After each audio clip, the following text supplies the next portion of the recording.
Hello, and thank you for choosing ProspectX. Today I want to cover the data management section of ProspectX. This section is found within data management, right over here on the top right hand side. In the previous video, I showed you how to purchase a list and actually import that into data management. I won't cover that again in this video, but please check that out if you have any questions. I'll show you a couple different ways we could import the prospects into data management, and we will kind of go from there.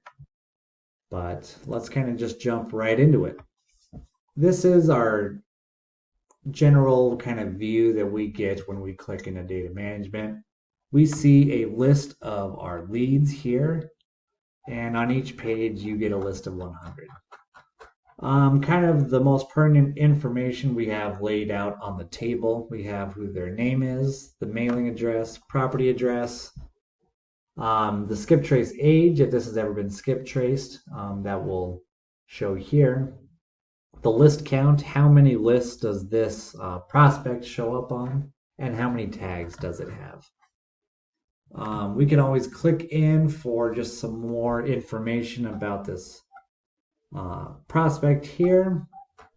We have these tabs as well. We could run comps, look at related properties, things like that. We could always come in and edit these fields here. You would just enter any new information and update the prospect when you're ready. And of course, we have this update section. It looks very similar to if you just click on the name. We do have the ability to delete as well. You could just single delete each prospect if need be. Or we have a few other ways we kind of bulk work on these prospects. So we have the select option feature up top left.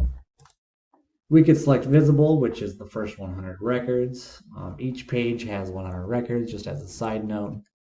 We can select all prospects within data management, which is 290,000 of them. We can deselect all or choose our own amount. Whenever we do choose one of these options, we notice that the action button appears.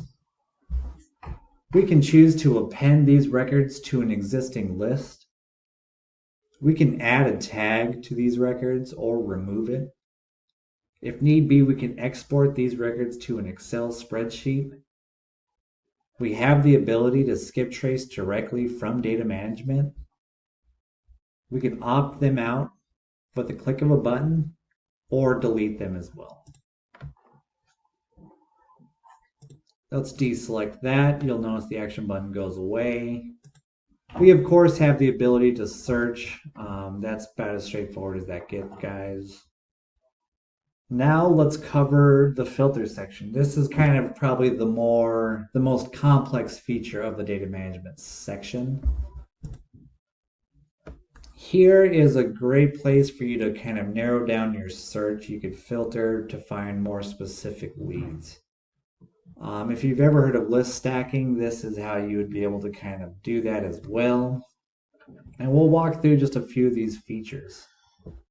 The most common way to use this filter is, let's say you just purchased a list from data and now you want to actually do something with those leads. So your most recent purchase will always be the lowest list. Unless you append it to an existing list, then it'll just be the existing list. Let's say I'm looking for all the leads I bought on my Georgia new list. I can specify, do I want the leads that are only on this list or included in? If I choose included in, these leads might be actually on another list as well, and they will still show up. But if it's only on, the leads that are only found on this list in this data management will pull up. So right now, let's just try that. It just filtered, so now only the leads found on my Georgia new list can be found. I mentioned list stacking. I'll just kind of cover what that means really quickly. The way people will try to find the most motivated sellers is they want to find them on multiple lists, right? So here, let's say I have a pre-foreclosure list, I have a recent divorce list, and I have a vacant Phoenix list.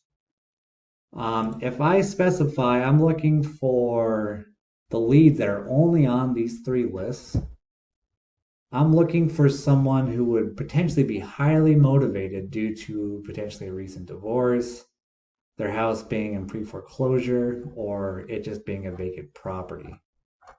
So if I was to filter that, I'm looking at all these leads with a list count of 3. They're on all 3 of those lists. So now I know that Reed Ames being found on these 3 lists is going to be a very highly motivated seller. Now these filters go kind of just as far as you desire.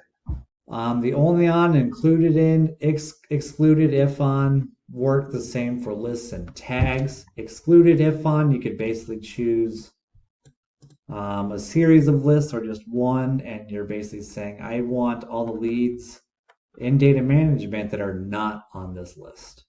And you could, add multiple lists to kind of narrow down that search as well. You could say, has this address been verified? Yes or no, you could filter from there as well. Absentee and vacant, of course, yes or no. If you need a little bit more specific filtering, we do give you that option. You could add additional filters here. But let's say you're looking for, let's say you have like vacant lists.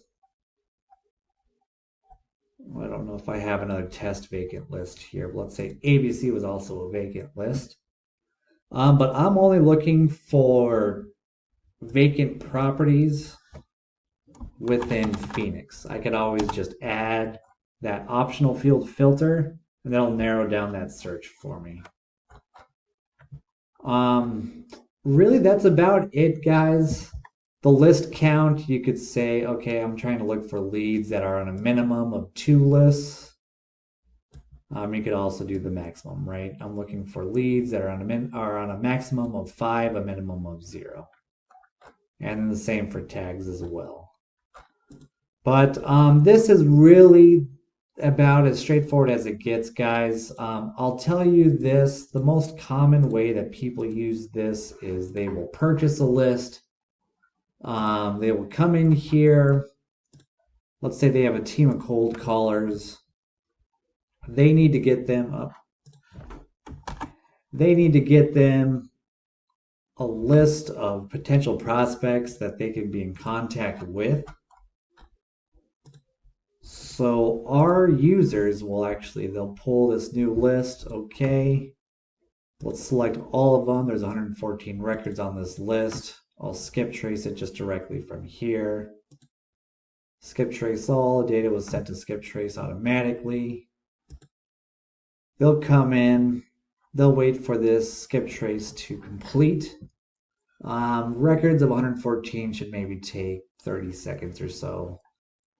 It's in the process of completing right now. And then what they will do is they will come in, they will export this list. They will give this list to a team of cold callers who will then call the phone numbers that they were able to skip or get in contact via email, and then add them to your CRM. You can always add the leads directly from when you export from skip trace.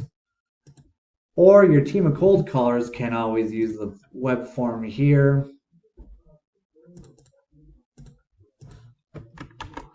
Call each lead on that list and then import them directly to your CRM. But that's kind of just the most standard workflow that I find our users using within data and data management. You get the list, you skip trace it, you either upload it to your CRM or you send it over to a cold calling team where they'll use that web form to upload them to your system. Thank you so much for taking the time, learning a little bit about data management and the different ways we can use it. We hope to see you guys again. Thanks.